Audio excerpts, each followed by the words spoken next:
공시가격, 공시가격 현실화 어떤 차이일까요? 지금 꼭 알아야 할 부동산 기초용어 정리 그리고 현 상황 브리핑까지 부동산 초보 필수 시청입니다.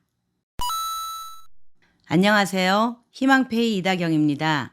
여러분, 요즘 워낙 부동산 가격도 폭등을 했고 세금도 잘 모르면 눈 뜨고 코 베이듯이 세금 폭탄을 맞게 되니 남녀노소 불문하고 부동산에 관심이 많지요. 그래서 이제부터 희망페이를 통해 부동산 기초부터 시작해서 부동산 시장 트렌드 그리고 그 밖에 돈 버는 재테크, 맛집 소개까지 보면 볼수록 부자 되는 다채로운 컨텐츠들을 준비해 보려고 합니다. 오늘은 부동산 기초편입니다. 이미 알고 계시겠지만 더 정확히 알아둘 필요가 있는 부동산 용어를 정확히 짚고 넘어가고 이에 관련된 현 부동산 상황도 함께 모니터링하며 분석해보는 시간을 가져보겠습니다. 그럼 시작해 볼까요? 첫 번째 키워드, 공시가격입니다. 공시가격은 나라에서 세금을 부과하기 위해서 공식적으로 책정해 놓은 집값을 말합니다. 하지만 이 공시가격과 실제 매매되는 실거래가는 항상 일치하지가 않습니다. 그래서 A 아파트의 공시가격은 10억이고 실제로 거래된 가격은 20억이라고 했을 때 공시지가인 10억에 비례하는 세금만 내면 되기 때문에 실제 조세 형평성에 문제가 생기겠지요. 바로 이 문제를 해결하기 위한 방법이 공시가격 현실화입니다. 두 번째 키워드, 공시가격 현실화. 그렇다면 공시가격 현실화는 무슨 뜻일까요? 공시가격을 현실화한다는 말은 실거래가, 즉 실제로 팔리는 가격과 비슷하게 공시가격을 맞춘다는 것입니다. 특히 문제가 제일 많이 되는 것이 단독주택인데요. 그 중에서도 고가 단독주택들이 공시가격과 실거래가 사이에 갭 차이가 큰 경우가 많죠. 예를 들어보자면 어떤 사람이 고가 단독주택을 30억에 구매했어요. 그럼 매매가는 30억이 되겠죠. 그런데 이 주택의 공시지가는 10억이래요. 그러면 이 주택을 산 사람은 10억에 비례하는 세금만 내면 되는 겁니다. 그렇다면 이 사람은 세금은 훨씬 덜 내게 되겠죠. 그래서 국가에서는 이러한 조세 형평성 문제가 발생하지 않도록 실제 공시가와 매매가를 정기적으로 조사합니다. 따라서 공시가격 현실화는 부동산 보유액에 따라 공평한 부담을 지게 하기 위해 시행되는 제도입니다.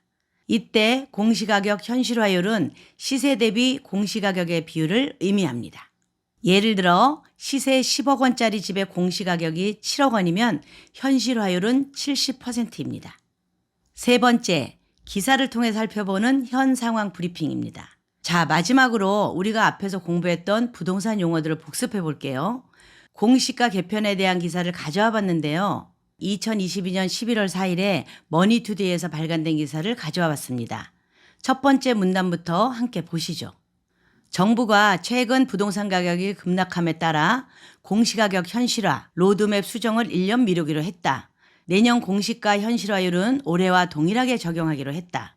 자, 이 얘기는 부동산 가격이 지난 몇 년간 모두 알다시피 큰 폭으로 올랐지만 최근 들어 떨어지고 있으니 부동산 가격을 현실화시켰는데 집값이 혹시 공시가격보다 더 떨어지거나 하면 실제로 이런 상황까지 오지 않겠지만요.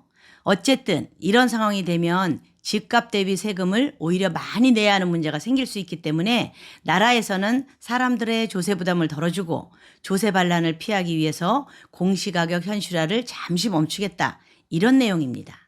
다음 내용도 이어서 살펴볼게요. 한국조세재정연구원은 4일 한국부동산원 강남지사에서 열린 부동산 공시가격 현실화 계획 관련 공청회에서 이같이 제안했다. 국토교통부는 앞서 올해 6월 공시가격 현실화 계획 재검토 및 공시제도 개선 방안 마련을 위한 연구 용역을 발주했다. 이번 공청회는 연구 용역 수행기관인 한국조세재정연구원이 수정 방안을 공개하는 자리다. 조세연구원은 현재 부동산 시장 상황과 공시제도 개편 등 추가적인 검토가 필요한 상황에서 로드맵을 전면 수정하는 것은 부적절하다고 판단했다. 앞에서 말씀드렸듯이 곳곳에서 집값이 급락한 경우들이 생겼기 때문에 갑자기 부동산 관련 제도를 바꾸는 게 어렵겠죠. 그래서 한국조세재정연구원은 부동산 관련 법안을 다시 검토해서 발표해야 할 것 같다고 말하고 있습니다. 특히 공시가는 시세, 즉 매매가겠죠. 시세와 현실화율에 따라 결정이 되는데 시세조사 정확성에 대한 국민 신뢰가 여전히 낮아서 현실화 계획을 수정하기에 앞서 시세 정확성을 먼저 제고해야 한다고 지적하고 있습니다. 시세 정확성 제고를 위한 방안은 국토연구원이 내년 5월까지 연구 중이고요. 정부는 공청회 내용을 반영해서 이달 중 최종 결론을 내릴 예정이지만 조세연의 결론이 그대로 수용될 가능성이 크다고 합니다. 아직은 정부가 부동산 정책에 대해 어떻게 해야 할지 명확히 입장을 내놓고 있지는 않았다고 하네요. 하지만 시세 정확성을 위해 조세연의 주장대로 공시가 현실화율을 반영한 정책은 다시 한번 검토되어 발표될 가능성이 높겠다라고 봅니다. 현실화 계획 수정이 1년 유예되면 내년 공시가 현실화율은 올해와 동일하게 적용됩니다. 공동주택은 9억 원 미만 69.4%, 9억에서 15억이 69.2%, 15억 원 이상은 81.2%입니다. 평균 현실화율은 71.5%이고 단독주택은 평균 58.1%로 9억 원 미만이 54.1%, 9억에서 15억 원이 60.8%, 15억 원 이상은 67.4%라고 합니다. 공시가격 현실화 계획을 수정하려고 했으나 정확성 문제로 이 같은 수정이 미뤄지면서 내년 공시가 현실화율은 올해와 동일하게 유지된다는 얘기죠. 자료를 살펴보니 각종 주택의 공시가격 현실화율은 평균적으로 70% 정도 되네요. 조세연구원은 다만 기존 현실화율 목표치 90%는 문제가 많다며 하향 조정해야 한다고 밝혔습니다. 원희룡 국토부 장관도 그동안 목표치 90%를 유지하면 공시가가 시세를 역전하는 문제가 발생할 수 있다며 하향 조정해야 한다는 입장을 밝혀왔습니다. 조세연구원은 80%를 예시로 제시했는데요. 자, 여기서 공시가격 현실화율이 90%가 된다는 것은 예를 들어 10억에 매매된 집의 공시가격은 9억이 된다는 뜻입니다. 그런데 이때 실제 집값, 즉 실거래 가격이 더 내려가면서 8억이나 7억이 되어버렸는데 세금은 9억에 해당하는 금액을 내야 하니 이 상황이 너무 부당하기 때문에 국민들의 반발, 조세 저항이 커지겠죠. 그로 인해 부동산 시장이 위축되거나 조세를 거부하는 상황까지 이어질 수 있기 때문에 조세연과 국토부 장관도 현실화율 90%는 문제가 많다고 하는 겁니다. 국토부는 현실화 계획 수정, 보완 방안을 지속적으로 검토해 추진할 방침이라고 하는데요. 공시가격 현실화율 목표치를 현재 90%에서 80% 수준으로 낮추고 부동산은 유형별로 5년에서 15년으로 설정된 달성 기간을 연장하는 방안을 검토 중이라고 합니다. 국토부 부동산 평가과장은 시장 상황과 시세 조사의 정확성을 높여서 현실화 계획 수정 보완 방안을 지속적으로 검토 추진할 것이라고 말했습니다. 국토부는 공시가격과 실거래가의 균형을 맞추기 위해 현실화 계획을 계속해서 수정하고 보완하여서 실질적인 부동산 상황을 반영한 공시가격 현실화 정책을 내놓겠다고 이야기하고 있네요.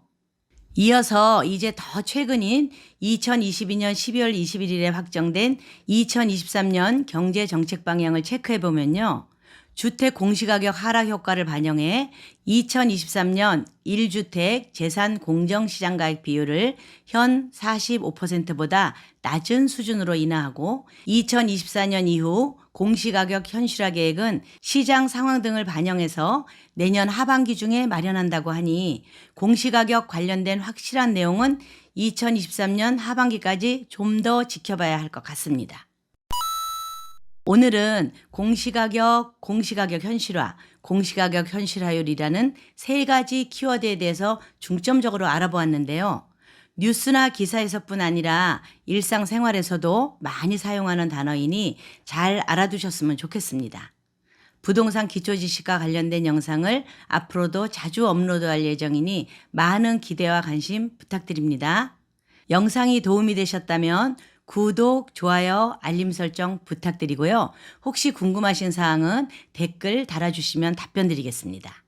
오늘도 더욱 부자 되는 하루 보내시기 바라며 영상 마치겠습니다. 감사합니다.